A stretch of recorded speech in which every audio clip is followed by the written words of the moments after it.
오늘 하나님께서 우리에게 주신 말씀은 누가복음 4장 18절부터 19절까지의 말씀입니다. 오늘 하나님께서 주신 이 말씀을 우리가 깊이 뜻을 새기면서 읽어 올리겠습니다. 주님의 영이 내게 내리셨다. 주님께서 내게 기름을 부으셔서 가난한 사람에게 기쁜 소식을 전하게 하셨다. 주님께서 나를 보내셔서 포로된 사람들에게 해방을 선포하고 눈먼 사람들에게 눈뜸을 선포하고 억눌린 사람들을 풀어주고 주님의 은혜의 해를 선포하게 하셨다. 아멘.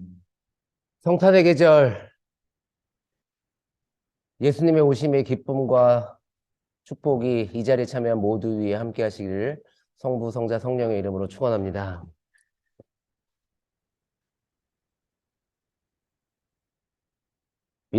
제가 담임 목사는 아닌데요. 지금 딱 앉자마자 갑자기 바글바글해지니까 기분이 너무 좋아지는 거예요, 지금. 아, 담임 목사 기분이 이런 거였군요. 라는 생각이. 우리 방은서 목사님 담임 목사님이시고 우리 남기표 목사님이 담임 목사님이셨는데 이 자리에 이렇게 바글바글 모이니까 갑자기 기분이 확 좋아지는데 성탄의 기분이 확 들어왔습니다. 오늘 제가 너무 좋아하는 말씀으로 설교를 시작하게 되었습니다. 누가복음 4장 18절로 19절 말씀입니다. 이 성경 말씀을 좋아하는 이유가 있습니다. 제 생일입니다. 4월 18일이 제 생일이고요. 그래서 신학교 다닐 때부터 너무 좋아하는 내용이기도 하고, 그래서 너무 좋아하는 말씀이기도 했습니다. 이거는 영어 성경으로도 제가 외우고 있는 몇 안 되는 말씀 중에 하나거든요. 그 이유는 생일이어서. 오늘 누가복음 말씀을 가지고 예수 오토 아이콘이라는 제목으로 여러분들과 성탄의 기쁨의 말씀을 나누도록 하겠습니다. 제가 개인적으로 좋아하는 철학자가 있습니다. 장폴 사르트르라는 철학자를 제가 좋아하는 정도가 아니라 거의 광팬에 가깝게 좋아하는 철학자입니다. 그리고 사르트르의 실존주의는 휴머니즘이다라는 책이 있습니다. 그 책에 보면 사르트르는 종이를 자르는 칼의 예를 이렇게 그 책에서 듭니다. 종이를 자르는 칼은 종이를 자르는 것이 종이를 자르는 칼의 본질입니다. 근데 이제 조금 우리가 불편하게 들릴지 모르겠지만 기독교에서 인간은 종이를 자르는 칼과 같이 비유될 수도 있습니다. 이야기는 뭐냐면 하나님께서 우리 인간을 종이를 자르는 칼로 만들었다면, 창조하셨다면 우리가 종이를 자르는 칼이 되었을 때 가장 완벽하고 가장 완전하고 가장 훌륭한 상태, 그 본질을 이루었다는 의미가 되기도 하고 그런 것들을 향해 나아가야 한다라고 기독교는 얘기합니다. 이미 우리에게 운명이라는 것이 있고요. 그 운명은 하나님께서 정해줬다라고 얘기하는 기독교 운명론의 한 형태입니다.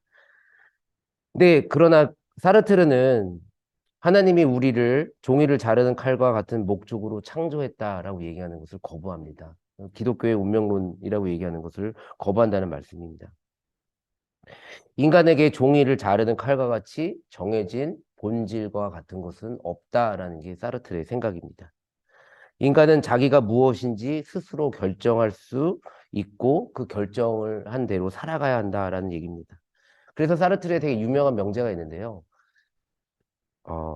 실존은 본질에 선행한다라는 얘기입니다. 이 이야기는 뭐냐면 오늘 누군가 정해놓은 어떻게든지 정해진 누가 정했든 어쨌든지 간에 정해진 본질이라고 얘기하는 것보다 지금 여기서 선택하고 살아가는 실존이라고 얘기하는 것이 더 중요하다라는 사르트르의 선언입니다. 스스로 만드는 인간이라고 얘기하는 것을 강조하는 것입니다.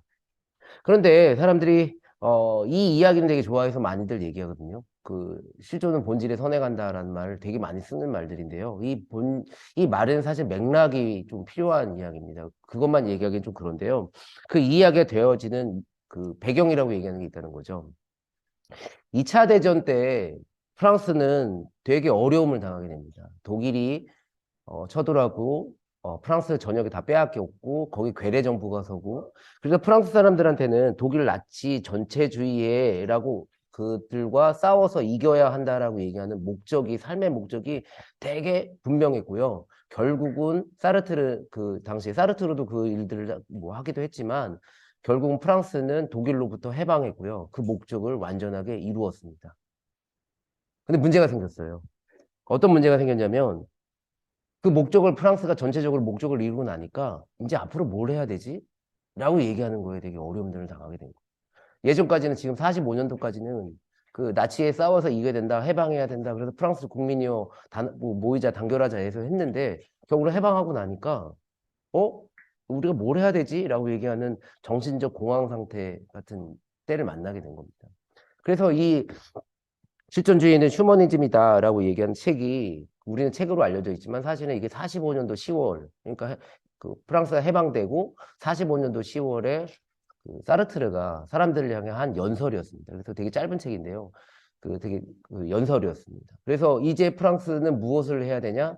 프랑스의 국민들은 다 이제 우리의 목적이라고 얘기하는 게 없으니 다 자기가 자기의 목적을 만들고 그 목적을 이루기 위해서 자기 삶들을 하나하나 무엇인가를 선택하면서 이제 나아가야 합니다. 라고 얘기하는 것이 그 실존주의는 휴머니즘이다라고 얘기하는 선언이고 우리가 만나고 있는 책입니다. 선택하는 인간, 선택하는 인간의 필요성, 선택하는 인간의 중요성, 이런 것을 선언한 사르트르의 선언이었습니다. 좀 쉬운 이야기를 한번 해볼게요. 오늘 아침에 교회에 무엇을 입고 갈까? 제가 사실 이 얘기를 하고 나니까 좀 저한테는 안 맞는 얘기가 하네요. 설교를 할 때는 전 사실 이걸 벗어본 적이 없기 때문에 제가 이걸 안 입는다는 토요일밖에 없는데 토요일 일요일인데 토요일 주일인데 오늘까지 이걸 입었으니까 저는 무엇을 입을까 무엇을 먹을까 그러니까 사실 가장 한심한 질문이라고 생각하거든요. 도시락을 싸주고 있는 집사람이 싸주는 도시락을 먹으니까 무엇을 먹을까 염려하지 않고 매일 똑같은 드레스 코드니까 무엇을 입을까 염려하지 않고 그냥 맨날 제가 주어진 대로 사는 게 아닌가 모르겠네 갑자기. 아니 저는 이걸 선택을 했어요. 아까 한 부장님 말씀하신 것처럼 이게 저의 뭐라 그러죠? 캐릭터라고 얘기했잖아요. 로만 칼라가. 이거 제가 선택한 거예요. 이거 되게 불편한데도 불구하고 선택을 했습니다. 어쨌든 오늘 아침에 교회 무엇을 입고 갈까? 오늘 저녁은 무엇을 먹을까? 오늘 출근하면서 얘기를 했었는데 내일은 누구를 만날까? 내일 모레는 무슨 일을 할까? 라고 얘기하는 우리 끊임없이 무엇인가 이제 그 고민하고요. 어떻게 해야 될까라고 얘기하는 거. 그리고 사실 이게 작은 의미에서의 선택이거든요. 뭘 입을까? 무엇을 먹을까? 내일 누구를 만날까? 그런데 이제 그 사르트르 이야기는 그거죠. 이 질문에 선택한 모습이 바로 그 사람이다라고 얘기하는 거죠. 그래서 아까 한 부장님 말씀하신 것처럼 로만 칼라를 선택한 제가 이렇게 나타나는 박성중, 그 로만 칼라를 선택한 것이 박성중. 박성중의 본질은 로만 칼라를 이걸 하도록 태어난 것이 아니라 그래서 이걸 했을 때 가장 완벽한 박성중이 된 것이 아니라 이건 제가 불편함에도 불구하고 제가 선택한 것. 그래서 선택한 것으로 제가 만들어진다라고 얘기하는 거죠. 사이즈를 넘어서 조금 다른 질문을 한번 해볼게요. 이게 무슨 말이냐면, 이게 어떤 걸 선택할 땐 그 근거가 있거든요. 선택만 이야기할 것이 아니라 왜 그 선택을 했는가라고 얘기하는 그 근거에 대해서 물어봐야 된다라고 얘기하는 거죠. 그걸 기준이라고도 이야기할 텐데요. 우리가 먹는 거, 입는 거라고 얘기하는 건 좀 상대적으로 쉽습니다. 그 근거에 대해서 묻기도 좀 쉽고요. 왜냐하면 그 결과가 잘못되는 경우가 되게 많거든요. 그래서 무엇을 먹을까라고 얘기하는 것을 고민하고 어쨌든 나름대로 근거가 있잖아요. 나름 근거가 있어요. 제가 몸이 안 좋아서 고기를 먹어야 되겠다. 하여튼 그런 근거가 있어서 먹었을 텐데 맛이 없는 경우가 있잖아요. 그러면 그런 거는 간단하게 그냥 한 끼 그냥 실패한 거? 요 정도로 얘기하면 끝나거든요. 그리고 내가 무엇을 입을까라고 생각해가지고 거기를 갔는데 그 갔는데 그 옷을 좀 잘못 입은 경우들도 좀 있긴 하더라고요. 근데 저한테도 사실은 다가오는 여러 질문이 있는데, 제가 결혼식 때도 이 검정색 로만 셔츠를 입고 가거든요. 근데 이걸 입고 가면 많은 사람들이 왜 하얀색 안 입었냐고 그런 사람들도 있어요. 근데 이제 제가 세월호 때 이후로 한 번도 하얀색을 입지 않았거든요. 원래 목회자가 흰색, 회색, 검정색 이렇게 그 셔츠를 입게 되는데, 또 모르죠. 제가 나중에 담임 목회를 하고 보라색 셔츠를 입게 될지도 모르겠지만, 감독이 되어서 그렇지 않다면 제가 이렇게 입는데 이 검정색 셔츠를 입고 나서 결혼식을 가게 되면 약간 불편할 때가 있습니다. 무슨 말인지 아시겠죠? 남 축하하는 자리에 가서 장례식도 아닌데 검정색 셔츠를 이렇게 입고 가면 저 때문에 사진 찍으면 되게 무거운 그 어떤 사진이 나타나고 그러고 나면 그 드레스 코드 같은 거 좀 잘못되면 그냥 뭐 그런 겁다 하고 얘기하고 좀 핑계 댈 수 있는 기회가 된다면 저는 세월호 이후로 그 검정색 셔츠를 계속해서 입고 있습니다. 뭐 이 정도 얘기하면 되는데 결혼식에서는 그렇게 얘기하지 않습니다. 어쨌든 그런 근거는 되게 간단하게 넘어갈 수 있거든요. 그런데 이제 간단하게 넘어가지 못하는 근거들도 있습니다. 나의 선택에 대해서 결과가 나타났을 때 그렇게 쉽지 않은 것들이 있죠. 예를 들면 이런 거죠. 대통령 선거 때 이걸 우리가 한번 대통령 선거 때 우리가 한번 했습니다. 제가 아이들한테 한번 물어봤었는데요. 왜 남자아이들이 그 한쪽을 몰표를 했냐, 몰표를 한 것 같냐라고 얘기를 하고 또 하나는 다시 물어본 게 그러면 지금은 왜 그 몰표를 했던 아이들이 또 반대를 하냐라고 얘기했더니 여성가족부 얘기를 하더라고요. 여성가족부 폐지 때문에 찍었을 거고 여성가족부가 폐지되고 있지 않기 때문에 반대하고 있을 것이다. 이렇게 얘기를 아이들에 비해서 하더라고요. 근데 이제 그 선택이라고 얘기하는 게 우리가 이제 결과를 보고 계시잖아요. 정말 결과를 보고 계시잖아요. 그게 여성가족부 폐지 때문에 우리가 선택하면 어떤 일이 일어나는지 우리가 지금 철저하게 보고 있습니다. 저 요즘에 건강보험에 되게 민감하거든요. 아시다시피 저도 건강보험의 혜택을 무지하게 많이 받고 있는 사람이라 계약하겠다라고 얘기하죠. 병원 이용의 비용을 올려서 그 병원을 이용하는 사람들의 비용을 올려서 그 건강보험 문제를 해결하겠다라고 얘기하는 거죠. 원래는 역대 정권에서 사실은 보험의 보장성들을 높이기 위해서 노력하지 않은 정권이 없었는데 이번에 우리가 처음으로 만나지 못했던 정권을 만나게 됐습니다. 이용하는 사람들의 비용을 올리는 방법으로 문제를 해결하겠다. 뭐가 문제인지 잘 모르겠지만 가스 요금 얼마나 올렸는지 혹시 기억나세요? 잘 모르시죠? 엄청나게 올랐습니다. 나중에 집에 가서 한번 인터넷 한번 뒤져보세요. 엄청나게 많이 올랐습니다. 그리고 부자 감세라고 얘기하는 것 때문에 빈부격차가 심해질 것이 너무 뻔하게 이렇게 나타나고 있는 이런 것들을 우리가 지금 경험하고 있다는 거죠. 그래서 많은 사람들 지금 되게 혼란스러울 거란 생각을 해요. 왜냐하면 자기가 선택한 것이 옳다라고 얘기해야 되잖아요. 자기가 선택할 때는 어떤 근거가 있었을 거고요. 그래서 그 근거에 대해서 어떻게든 합리적으로 설명해내야 돼. 이게 이렇게 됐을 때 합리적으로 설명해야 되는데 왜 뉴스를 안 보는지 알 것 같아요. 난 몰라라고 얘기하는 게 가장 편해요. 근거를 얘기하지 않고 그 문제가 나타나는 것을 안 보면 돼요. 안 보면 일어나지 않은 거거든요. 안 보면 안 일어난 거잖아요. 또 제가 또 시골 얘기를 해야 되는 건 아니죠. 꿩 있잖아요, 꿩. 시골에서 꿩 잡을 때. 꿩을 잡을 때 위에서 아래로 몰죠. 여기 시골 계신 분이 계신가요? 안부장님.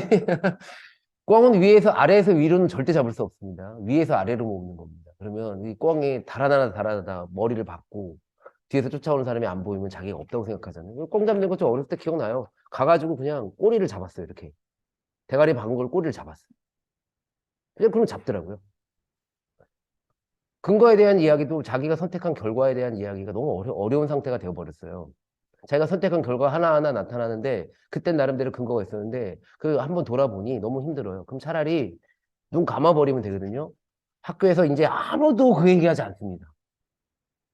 선생님들 그 대통령 선거 때 엄청나게 얘기했던 많은 사람들이 있거든요.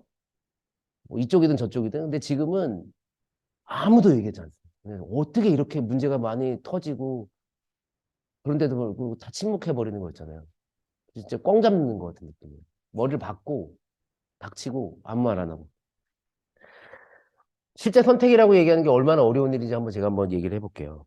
트롤리 딜레마라는 들어보신 분 계신지 모르겠어요. 제가 트롤리란 말을 했더니 집사람이 그거 드라마 이름인데 이렇게 얘기해가지고 저는 몰랐는데 근데 그 내용을 안 봐가지고 제가 이걸 여기다 넣고 싶었는데 넣지 못했습니다.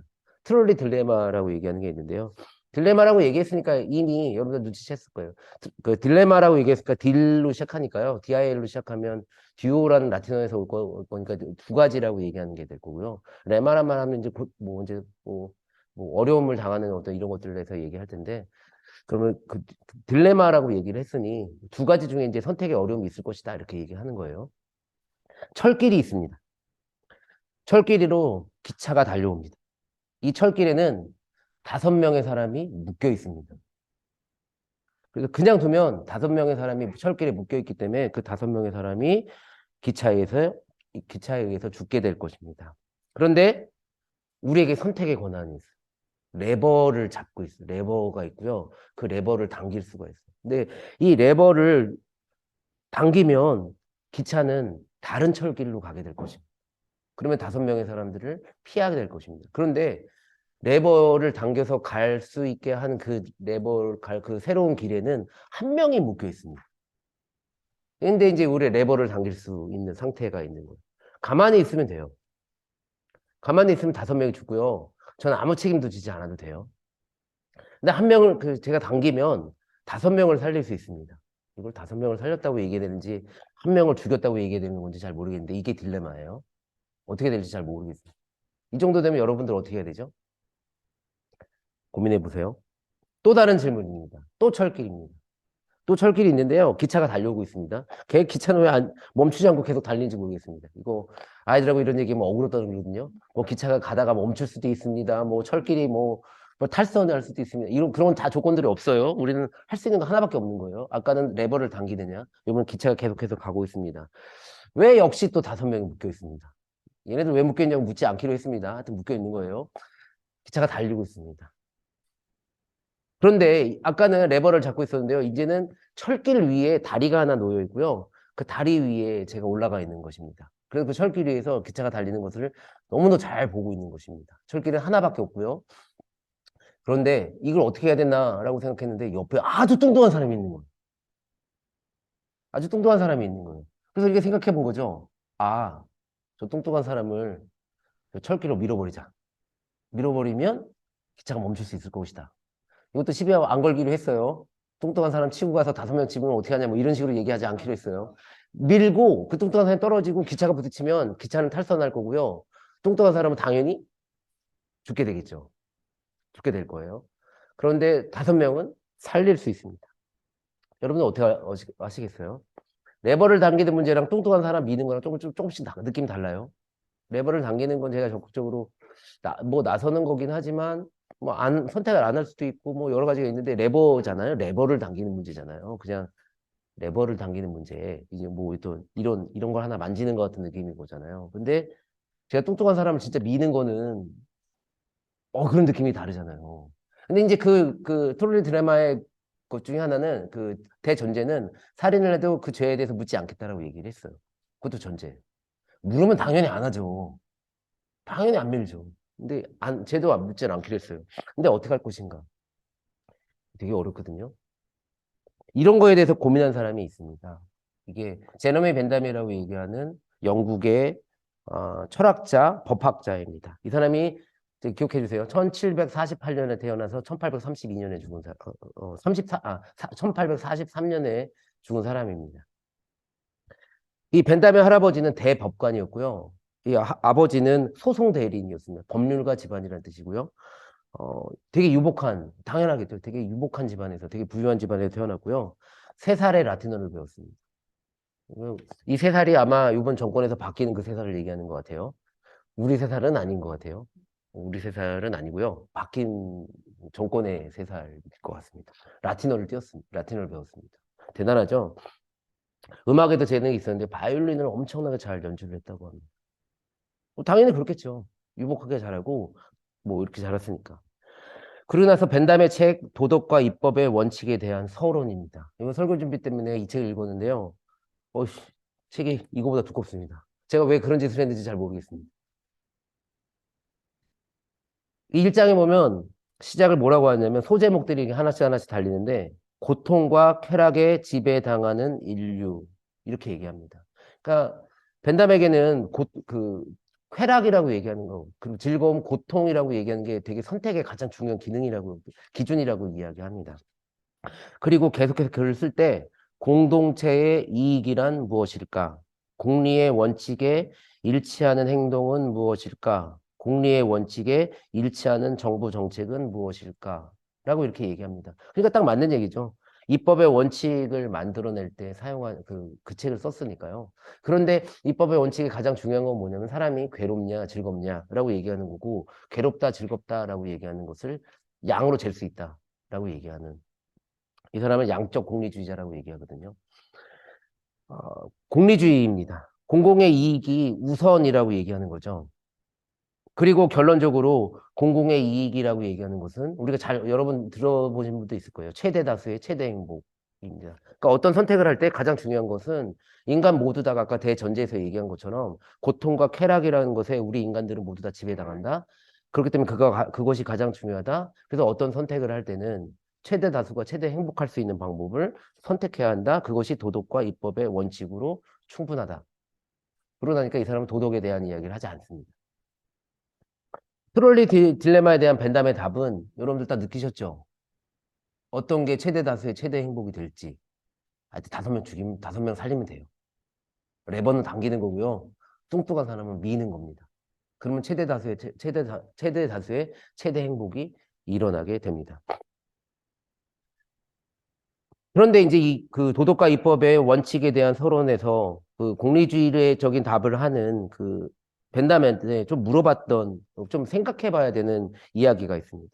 그 벤담이 살았던 그 영국의 실제 상황이거든요. 제가 아까 1700년도, 1748년과 1843년을 기억하라고 얘기한 이유가 있습니다. 벤담이 살았던 영국의 그 상황은 19세기 초 대영 제국의 자본가들이라는 사람들 얘기해야 합니다. 그리고 노동자들에 대한 이야기도 해야 되고요. 그 당시에 저임금과 아동노동이라고 얘기하는 것이 되게 심각할 때였습니다. 좀 찾아봤는데요. 그 아동 노동자들이 뭐 9살에서 8살에서 9살 요 정도의 아이들이 있었다고 얘기하는데 일요일도 없이 노동 시간이 하루에 무려 12시간에서 16시간 정도가 되었다고 합니다. 그리고 1842년이 되어서야 어린이와 부녀자들을 위한 이런 노동 있잖아요. 이걸 사실 사람들이 강제적 노동이라고 생각하는데 그렇지는 않거든요. 이 사람들 다 먹고 살려고 했던 거였거든요. 아이들도 먹고 살려고 했던 거예요. 부녀자들도 먹고 살려고 했던 건데 먹고 살려고 하더라도 그렇게 이루어지는 노동은 바람직하지 않다라고 얘기해서 1842년도에 이 어린이를 향한 노동 있잖아요. 이게 금지되게 됩니다.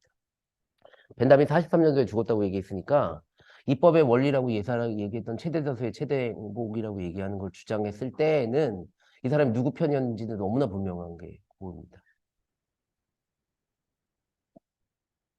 공리주의적 판단이라고 얘기하는 거 간단하죠. 누가 최대 다수의 최대 행복이라고 얘기하는 거 그 아이들도 일을 해야 되죠. 그리고 이거 너무 요즘 하다 보니까 이 노동 시간에 대한 이야기를 하다 보니까 너무 가슴이 아픈데요. 얼마나 더 노동을 해야 되는지 잘 모르겠습니다. 인간이라고 얘기하는 사람들이 노동을 하는 거잖아요. 그러면 그 인간에 대한 배려와 인간에 대한 고려가 없는 노동이란 걸 얘기하는 시대는 지금 우리가 1842년으로 돌아간다는 느낌? 이런 것 때문에 좀 안타깝습니다. 그리고 하나 더 얘기할 분이 있는데요. 감리교회 창시자 요한 짠 웨슬리라고 얘기하는 사람은 얘기해야 되죠. 존 웨슬리가 언제적 사람이냐면요. 고맘 때 사람이에요. 벤담 때 사람이고요. 지금 아동노동 얘기할 때 사람이고요. 그래서 제가 감리교를 선택했었던 이유, 전 장로교 출신입니다. 근데 그 감리교를 선택했던 여러 가지 이유 중에 하나가 바로 잔 웨슬리가 그 당시 아동노동이라든지 부녀자 노동이라든지 자본주의의 그 문제가 한참 심각하게 되었을 때 기독교의 복음을 전한 사람이 영국 사회에서 기독교의 복음을 전한 사람이 잔 웨슬리라는 사람이었습니다. 웨슬리가 그 가운데 하나님이 사랑하는 사람이 누군가를 생각했고요. 그 사랑을 전해야 된다고 생각했고요. 우리는 그 사람을 봐야 한다라고 얘기한 사람이 바로 존 웨슬리라는 사람이었습니다. 오늘 성경 말씀입니다. 주님의 영이 나에게 내리셨다. 주님께서 내게 기름을 부으셔서 가난한 사람에게 기쁜 소식을 전하게 하셨다. 주님께서 나를 보내셔서 포로된 사람에게 해방을 선포하고 눈먼 사람에게 눈뜸을 선포하고 억눌린 사람들을 풀어주고 주님의 은혜를 선포하게 하셨다. 누가복음 말씀입니다. 이 예수의 선언은 여러분들 갖고 있는 성경책에 보면 옆에 이렇게 작은 글씨로 61장 1절, 2절 이렇게 써 있습니다. 이게 무슨 말이냐면요. 예수님이 그 두루마리를 펴서 이 얘기를 했다고 얘기하거든요. 두루마리를 읽었다라고 얘기하는 그 내용인데요. 그 두루마리가 이사야서 61장의 내용입니다. 그러니까 예수님이 이사야서 61장에 대한 이야기를 한 건데 그 61장의 배경은 바로 이걸 좀 얘기하면 우리 교회는 좀 알아듣는지 잘 모르겠는데 이사야서가요. 제1이사야서, 제2이사야서, 제3이사야서 이렇게 되어 있는데요. 이건 좀 복잡한 얘기니까 좀 그만두고 제3이사야라고 얘기하는 때입니다. 제3이사야라고 얘기하는 때가 언제냐면요. 바벨론의 포로로 끌려갔던 사람들이 다 되돌아왔을 때 이야기입니다. 되돌아와서 되돌아와서 거기서 성전을 건축하려고 할 때의 이야기가 바로 이 제3이사야 61장 이야기입니다. 시대적 위기가 있는 거죠. 그 당시가 갖고 있는 시대적 위기가 있는데 그 당시의 시대적 위기는 구원이 늦어지고 있습니다. 그래서 절망이라는 것을 경험하고 있습니다. 그러니까 포로로 돌아와서 포로기에서 돌아오면 어떤 희망이라는 것이 있을 것 같고 어떻게 될 거라고 생각하는데 될 거라고 생각하고 성전도 만들어지고 어떻게든 잘 될 것 같은데 잘 되지 않는 절망이라고 너무나 이 희망이라는 것이 컸는지 절망이라는 것들을 경험하게 되고요. 당시 끈질기게 우상 숭배가 이루어지게 됩니다. 그리고 포로 그 안에는요 여러 가지 사람들이 섞여 살게 됩니다. 이제 그 문제가 이제 나중에도 되게 커질 텐데요. 포로 사랑 생활을 끌려갔다가 돌아온 사람들의 한 부류가 있습니다. 그리고 또 하나는 포로로 끌려가지 않았던 유대인들이 또 있습니다. 그리고 또 어떤 사람들은 그 안에 살고 있었던 이방인이라고 얘기하는 유대인들이 아닌 사람들이 있습니다. 그 사람들이 지금 같이 살아야 되게 되는 이런 경우가 된 거예요. 돌아와서 성전을 건축하겠다라고 얘기하는 사람들 앞에서 성전 없이 지금 살아온 시절들이 되게 길거든요, 또. 근데 성전을 건축하겠다라고 얘기하는 이 사람들과 어떻게 하면 이 이방인들까지 포함하는 다양한 부류의 사람들이 함께 살아갈 것인가? 그래서 그 안에서는 미움, 다툼, 시기, 질투 이런 일들이 일어나게 되고 어떤 함께 모여서 뭐 어떤 일들이 일어나지 않는 그런 때를 경험하고 있습니다. 그런 위기의 때죠. 이사야는 그때 이 은혜의 해를 선언하는 것입니다. 안타까운 것은 뭐냐면 아까 지금 제가 본문을 읽었었는데 이사야가 그러한 예언의 선언을 하고 나서 팔레스틴 유대 땅이 좋아졌을까요?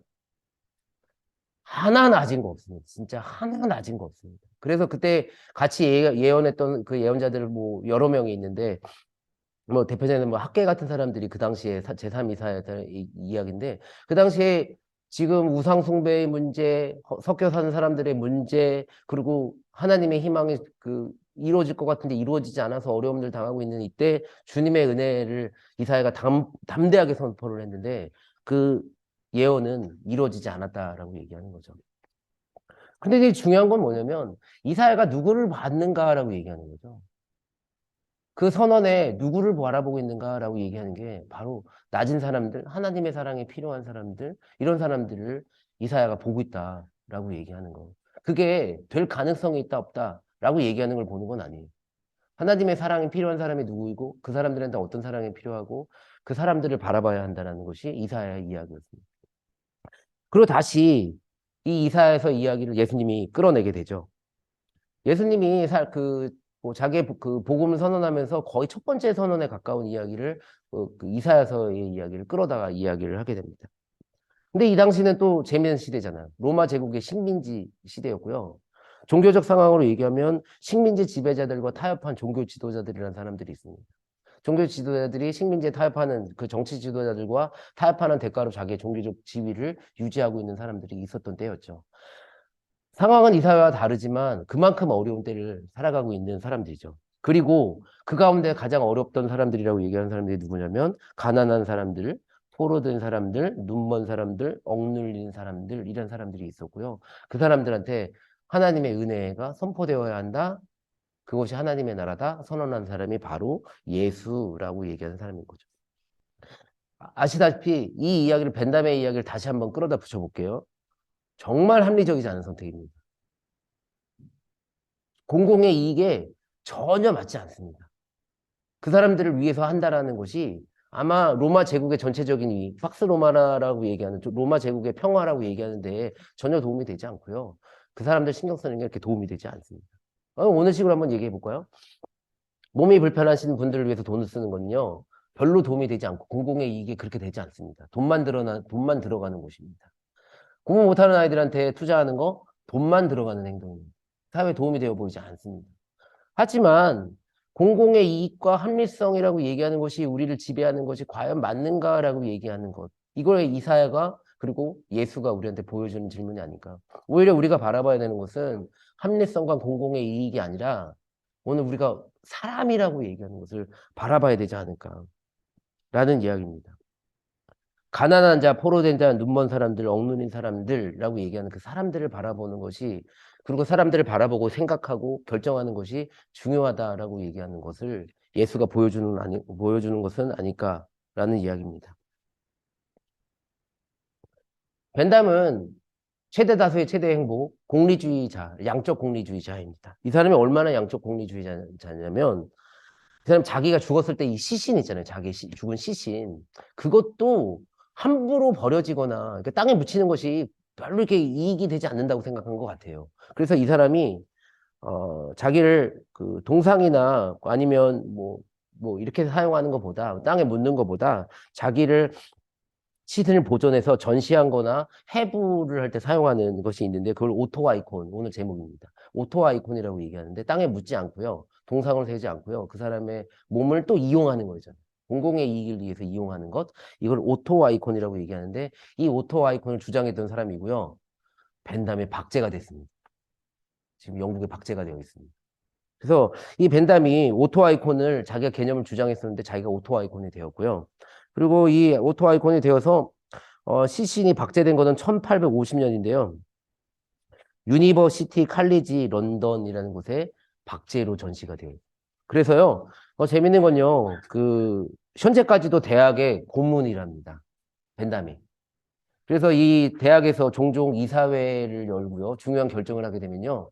이 박제로 된 오토 아이콘이 된 벤담을 끌어다가 같이 놓고 이사회를 연다고 합니다. 그래서 벤담은 어떤 결정을 했을까? 뭐 이런 식으로 물어보는 거겠죠. 이 판에 이 자리에 벤담이 있으면 이사회 자리에 벤담이 있으면 어떻게 해야 할까?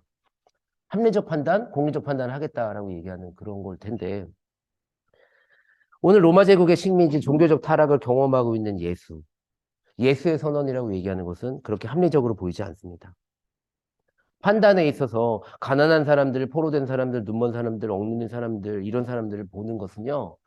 공공의 이익의 측면에서는 그닥 도움이 되지 않는 것 같아요. 여러분 그래서 어떤 사람들은요. 아니다라고 얘기하는 사람도 있어요.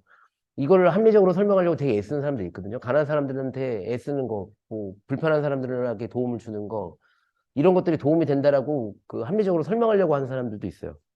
이 사람들의 설명은 간단하죠. 지금 이러한 우리가 낮은 사람들이라고 얘기하는 사람들, 하나님의 사랑이 필요한 사람들을 우리가 돌보게 되면 어느 순간에 정말 좋은 세상이 오지 않겠냐. 이런 것이 영향을 미쳐서 좋은 세상이 되지 않겠느냐라고 얘기하는 거거든요. 그 사람들한테 그런 것이 뭐라죠? 우리 낭만적으로 얘기하면 이게 넓게 잘 퍼져가지고 우리 성경 말씀 좀 끌어다 얘기하면 그리스도의 향기와 편지가 되어서 이러한 좋은 세상들이 펼쳐지면 나아지지 않겠냐. 이사야가 선언한 지 2500년 됐고요. 예수가 선언한 지 한 2000년 됐고요. 웨슬리가 선언한 지는 한 200년 됐거든요. 좀 나아졌나요? 안 나아졌어요. 그러니까 사실은 그것이 합리적인 판단이 될 수는 없다라는 얘기는 제가 말씀드리고 싶은 건 그렇게 해서 결과적으로 되게 좋은 결과가 올 것이니까 앞뒤 잘 계산해 보면 플러스 마이너스 해보면 지금은 좀 안 좋지만 나중에 좋아질 거다. 플러스 마이너스 해보면 좋아질 것이다.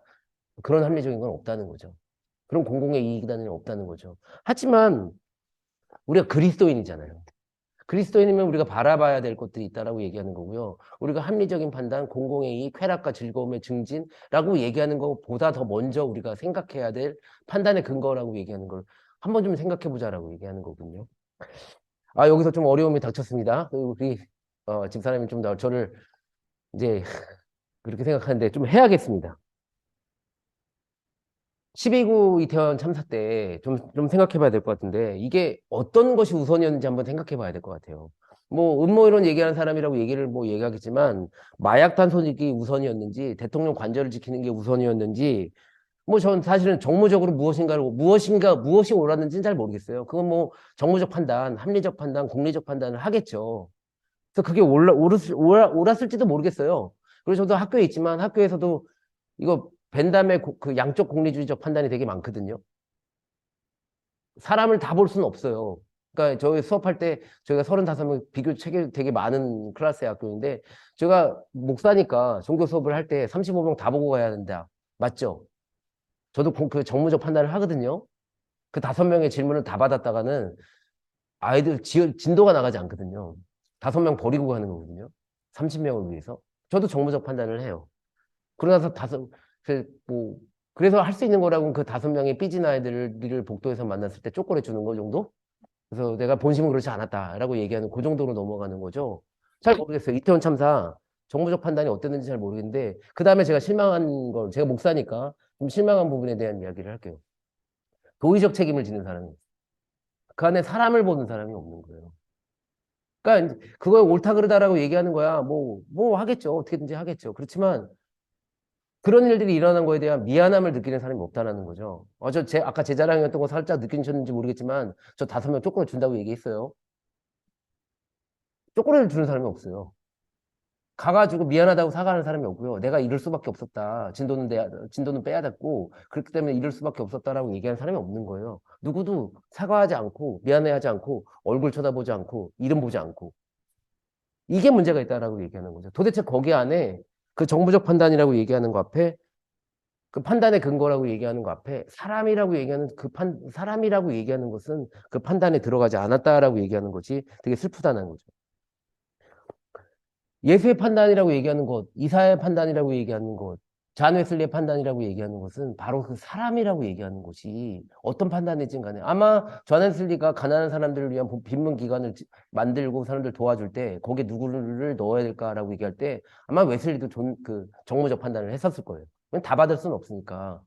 하지만 그때 웨슬리나 우리가 바라봐야 될 점은 웨슬리라고 얘기하는 사람이 사람을 바라봤다라고 얘기하는 거죠. 낮은 사람, 하나님의 사랑이 필요한 사람이 누군가라고 얘기하는 것을 보고 그것들에 대해서 그것들을 고려하고 판단했다라고 얘기하는 게 다르겠죠. 예수님이 얘기하는 그 선언, 이사야의 선언이라고 얘기하는 거 말도 안 되는 선언이에요. 이거 말도 안 돼요. 제가 아마 큰 교회 담임 목사 되면 이것처럼 말이 안 되는 게 없을 거라고 생각할지도 모르겠어요. 왜냐하면 정문학 판단을 해야 되니까. 하지만 그 판단하기의 근거들을 그냥 뭐라 그러죠? 아까 다수의 이익이다. 아니면 쾌락의 증진이다. 라고 얘기하기보다 우리가 그 판단 앞에 사람이다. 우리가 이 판단으로 만나는 것은 사람이다. 라고 얘기하는 것이 더 먼저 고려돼야 되지 않을까. 좀 낭만적이죠? 저는 그렇다고 생각합니다. 그래야 한다고 생각하고요. 그게 그리스도인이라고 생각을 합니다. 오늘 우리가 성탄절을 맞이하고 있죠. 성탄절이 무엇일까라고 얘기해서 아까 사실은 이거 제목을 바꿨습니다. 제가 어저께 설교 준비가 너무 안 돼가지고요. 그 목사님한테 카톡을 하면서 제목을 제일 원리라고 적었다가 제일 원리는 원래 벤담이 아니라 다른 사람 얘기하려다가 하다가 이거 너무 길어지면 안 되겠다 싶어가지고 제일 원리에서 오토 아이콘이라고 제가 바꿨는데 그 이유가 예수가 우리한테 오토 아이콘이에요. 오늘 예수님이 하셨던 오늘 그 누가복음 4장 18절 기억하세요? 4장 18절입니다. 기억하셔야 되는 거 알지죠? 근데 그 예수님 있잖아요. 그 예수님이 오늘 오토 아이콘처럼 내가 여기 계시다면, 여기 계시고, 우리 이 사회에 그냥 벤담을 끌어다 놓지 말고요. 우리 담임 목사님 결정할 때, 이거 큰 교회 얘기하는 거예요, 담임 목사님. 긴장하지 마세요. 여기 예수님을 오토 아이콘을 갖다 놓고 하는 거랑 오늘 우리가 판단이 다를 거라고 생각을 해요. 그냥 단순하게 쾌락의 증진, 가능하죠. 솔직히 제가 담임 목사가 되면 쾌락의 증진적 판단 중에 하나가 성과대에 투자를 합니다. 교회 학교 선생님들한테 투자하지 않습니다. 이거 아시죠? 쾌락의 증진. 네, 최대 다수의 최대 행복. 교회 학교에 투자한다고 최대 다수가 행복해지진 않습니다. 성과대에 투자하면 마지막에 축도성 끝나고 나면 뭐 파송 찬송 끝나고 나면 모든 사람들 다 아멘 하면서 기쁜 마음으로 가게 됩니다. 전 교인이. 교회 학교 선생님들은 그때 아이들하고 요구르트 갖고 싸우고 있습니다. 근데 거기 예수님이 계시다면 좀 다를 것 같아요. 오토아이콘으로서 예수님이 계시다면 좀 다를 것 같아요. 그리고 예수님이 계시다면 우리가 또 어떤 공리적이고 합리적인 판단을 하겠지만 좀 달라질 거라고 생각해요. 이 얘기는 해야 될까 말까 되게 고민이긴 한데 아빠가 가장 사랑하는 사람은 누구야? 라고 어렸을 때 하연이가 물어봤습니다. 요즘엔 안 물어보죠? 옛날에 물어봤었던 것 같아요. 아빠가 가장 사랑하는 사람은 누구야? 라고 물어보면 저희 어머니 이제 요즘에 종일 트로트를 듣고 계시거든요. 이제 몸을 잘 못 드시니까 휠체어에 앉으셔가지고 종일 트로트 프로그램을 보고 계신데 그때 엄마 앞에서 저는 하연이가 물어볼 때 아빠가 가장 사랑하는 사람이 누구야? 하연이가 물어본다면 아빠 엄마지 안 여사님 이렇게 얘기할 거예요. 아빠가 사랑하는 사람이 누구야? 라고 하연이가 이제 또 묻게 되겠죠. 근데 저희 바쁜 평일에 되게 이제 학교 선생님들이 되게 일찍 가야 되잖아요. 근데 일찍 가야 되는데 저희 집사람이 저보다 늘 30분에서 40분 정도 먼저 일어납니다. 그러니까 제가 잘 때 좀, 몸이 이제 좀 아프니까 이제 한 30분 정도, 제가 억지 쓰면 한 40분 정도 이렇게 안마를 해주거든요. 이거 집안 자랑 같은데, 갑자기? 네, 해주거든요. 근데 도시락을 매일매일 싸주는 거야. 근데 사실 제가 금요일 안 쌀 때가 있는데, 그땐 좀 행복해 하는 것 같기도 하던데, 매일매일 도시락을 싸줍니다. 그리고 자기도 목회를 하잖아요. 여중에서 자기 목회를 하는데, 어찌나 자랑질을 하는지. 하여튼, 도시락 싸주고 안마해주고 그런 그 와이프가 되게 고맙거든요. 아빠, 세상에서 가장 사랑하는 사람이 누구야? 라고 얘기해. 우리 집사람이 있을 때 있잖아요. 물론 엄마지, 이경진 씨라고 얘기합니다. 그리고 아빠가 가장 사랑하는 사람이 누구야? 라고 하연이가 물을 때가 있습니다. 물을 것입니다, 아마. 딸 되게 애쓰거든요, 제가 봐도. 하나만 얘기하면 딱 눈치채실 거예요. 대학교 4학년인데, 4학년 2학기 때, 저 대학 다닐 때 한 3과목 정도 들었던 것 같거든요. 3과목, 4과목 정도 들었던 것 같은데, 25학점입니다. 시간표가 고등학생이에요. 근데 그 열심히 하면서, 뭐 아시다시피 딸 자랑 같은 좀 죄송하긴 하지만 제 군사훈련도 받잖아요. 근데 그거 하면서 나름대로 낑낑거리면서 살아가는 걸 보면서, 근데 얼마 전엔 우리 집사람이 좀 약간 그런데 그 집사람이 퇴직하는 선생님이 계시거든요. 근데 우리가 이제 동영상을 편집하는 거는 이제 한계에 도달했습니다. 그리고 그 아이폰의 기능이 되게 아이폰이 아니라 그 애플의 기능이 동영상 되게 잘 만들어 주더라고요. 근데 저희는 못하죠. 근데 저희 딸아이가 그거 하고 있더라고요. 제가 보니까 옆에 그 쪼그냐에 앉아가지고 와이프가 되게 괴롭히고 있는 모습까지 보고 제가 잤는데, 네, 그걸 만드는 아이 보면서 아빠 이 세상 사람 사람이 누구야? 라고 얘기할 때 저는 하연이, 당연히 너지라고 얘기합니다. 저는 거짓말을 계속 한 거예요. 계속 거짓말. 이 세상에서 가장 사랑하는 사람은 누구죠? 한 명이어야 해야 돼. 그게 합리적인 거고요. 그리고 그것이 바로 합리적인 판단이라고 얘기할 텐데요. 저는 뭐 잘 모르겠어요. 가장 사랑하는 사람이 이 세상에 한 명일 이유는 없다고 생각을 해요. 그거는 사람을 보면 된다고요.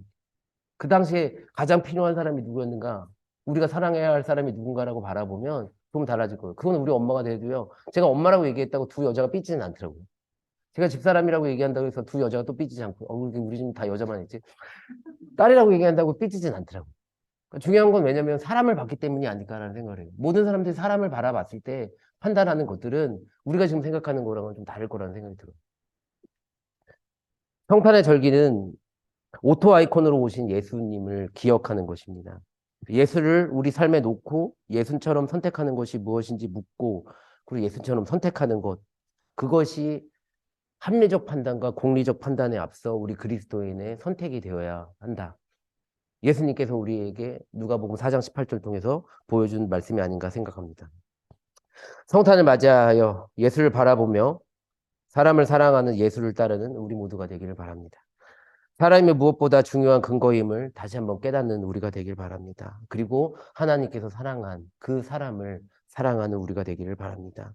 예수님의 마음을 통해서 하나님의 사랑을 사람을 향해 실천하는 성탄이 되기를, 오토 아이콘을 두고 성탄이 되기를 성부와 성자와 성령의 이름으로 축원합니다.